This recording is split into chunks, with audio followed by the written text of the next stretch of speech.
And welcome back to Straight Talk. And boy, are we talking. Lots of discussion around the subject. And we agree to disagree. I didn't Yeah. agree with the 100% of the money to go to. No, I didn't say to 100% though. Well, you said 180. You know what I mean. 180 you know what I is mean. 100%. You So, know, no. I always I'm just lean. throwing out numbers here. You see, I always lean Estimations. towards the enforcement part, Mm-hmm. and because you're in prevention, you're going to lean heavily on the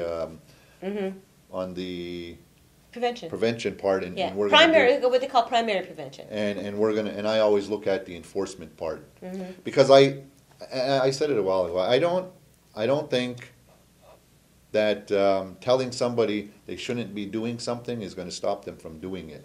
I think you No, have but to, I think, that's not what I was saying. no, but this is how I feel. Okay. It's not what you're saying. It's about how I feel, looking at it as a policing background, and don't do it, and this is the results of it, and look, and going through all that, it's too slow. And I've said it before. You can do it. It's over long. I'm a crash and burn type of a guy. I want, and it needs. That's what it needs to happen. If you actually look at any time there's any type of operation in this community, and then everybody hides after that, or they back off, and then it makes it harder for people to actually get the product because people are afraid that they're next or they're part of it, and that's the good thing about it, But you need to do that more often. You need to be out there and prevent it, but you need police presence. You need, like I said, a drug dog to go to all the activities. I disagree with the idea that anybody's afraid of doing it. Because there are always going to be people who are going to do that, regardless of what the police do. Doesn't mean the police shouldn't do what they do. To me, whether they're afraid of it or not is irrelevant. Okay, it shouldn't be about. It's just about doing policing. That's one part of the puzzle. The other part was prevention, whether it takes too long or not. Look, there's Step-by-Step Child and Families Center, and you got kids starting in there. And one of the things that can be done is to start and focus, really bring the families back into it to talk about how are we talking to our kids in terms of developing that over the long term. Yeah, that's primary prevention in terms of not only, it's like not teaching our kids to say no, but it's teaching our kids to be able to make that decision to say no. That's the way I look at it. You know what I mean? Like, there's always going to be somebody who is going to. It seems anyway that there's going to be always somebody who is going to take drugs or ask for drugs or want to take drugs. Okay, but at the same time, the rest of the kids that are growing, when you're growing up, you need to teach them how to say no, why they need to say no, and then when they get to that point, to make that decision. Because the world is going to be out there. So and for me, that's in terms of prevention, we need to educate our kids to be able to stand up for themselves and to look at the reasons why they're taking drugs and attack it that way. Go at it from alleviating those things, the social problems that social pressures, as well as the cultural, as well as societal. Abuse that we're receiving. And I think this is what some of the considerations that the Mohawk Council has to take into consideration, and the people. But I think that don't always leave the decision up to the Mohawk Council. No. Is because most of the time we're not going to be satisfied with some of the decisions that they make, and I think that in an incident like this, or in a lot of related incidents when it comes to revenue or money, the community should have a say where some of it is going. Nobody has a say where the money from MIT goes or from other source revenues that they're getting. They're just using them for whatever they're using them for.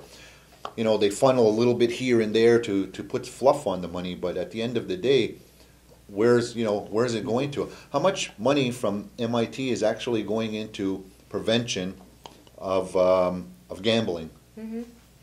How much of it, do you know? I have no idea. Probably nothing. So you know what I mean? It's not being funneled to where it should be.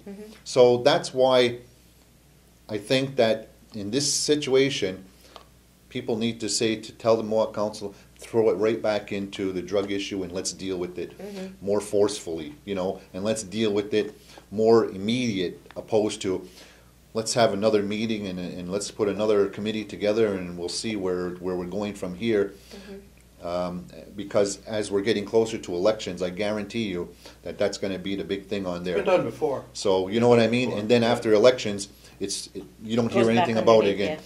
You know, some of the individuals that are in council right now are in the same situation. Other than maybe Carl is out there being forceful about doing the drug issue, I think that they all need to take a stance and do it publicly and not just, well, you know, well, we support him and, you know, and then don't do anything about it. That's the biggest problem. But the second issue that I talked about, and I'm ranting, I'm going on, but I want to throw it out there, is that what's the precedent now that's being set with the Mohawk Council and any policing operation that is there? That's like the bigger picture. I guess the positive thing is that we're getting the money. Now, what's the other side of that? What are some of the possible implications further down the road? And is it a good thing or is it a bad thing? What kinds of things get seized? What else? Because part of crime. Part of the operations, there's vehicles that are being seized. Is that where they sold, and is that part of the money, the dollars that, you know, obviously it's dispersed to the different agencies that are there. But what they don't do in Native communities is seize property. You're wrong. Well, here anyway. No, but the precedent was set like over 10 years ago in Huron Village, and it was about tobacco, and they did seize homes, they did seize property. So anyway, but here it's never really been done, and it's always been a talk. Well, not always, but when I was more involved, there was discussion at Mohawk Council that, you know, look at what's going to happen as far as can we seize their house or should we seize their house and property. You know, some of the police. That was one of the reasons, though, in that case, that the money went back to, say, Huron Village, was because it was that whole issue about seizing properties, real property on reserves. But but how far does it go, though? That's the point that I'm saying, is because if you look at it, in the future, is the Mohawk Council going to petition the courts to seize somebody's home?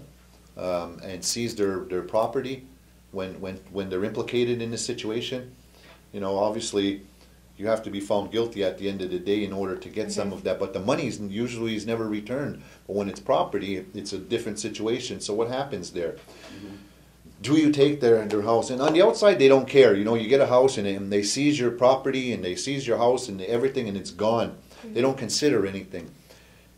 In Native communities, or most Native communities, the house doesn't usually, or the property doesn't usually belong to the individual, even though it's in their name. It belongs to their kids and their grandchildren and so on. So how far are we willing to go to that? Or will that ever happen in the future? That's just one issue, you know. I mean, but is that a good, for me again, like, is that a good or a bad thing? That's what I mean. Is it, you know, is it a good or a bad thing? Like, I think it's a, you know, like if the proceeds of illegal activity, once it's deemed illegal, do they? But by who? What happens in that case? What happens in the case of cigarettes? Well, what happens in the case of cigarettes? If it's a drug issue, it's one thing. But what happens in the case of cigarettes? What happens now in the future that an operation occurs? Or even part of this, that they go and a Robbie Dixon situation. They're not going in for cigarettes, excuse me, they're going in for drugs. Okay. But they didn't find drugs, but everything else is pooled in there. Right. They take the but money that's there. Necessarily deemed illegal. On the outside it is, because you're not, the peacekeepers are very rarely, and in these two situations, are not the primary on these. It's the SQ, the MUC, the RCMP, and anybody else that's the primary agency who's covering that. They're just helping them execute warrants. And I will point out, look, in the last week, on the weekend, W5 did a thing called Smokeout, okay? And they are looking, and the outside is looking at putting pressure on the governments to treat this as a criminal activity being conducted on reserves. Le Journal recently had an article, and they want the government to do that. And so they want them to determine its criminality. Right. Okay, good. I'm sorry. We gotta hold that thought. We will be back with more right here on Straight Talk.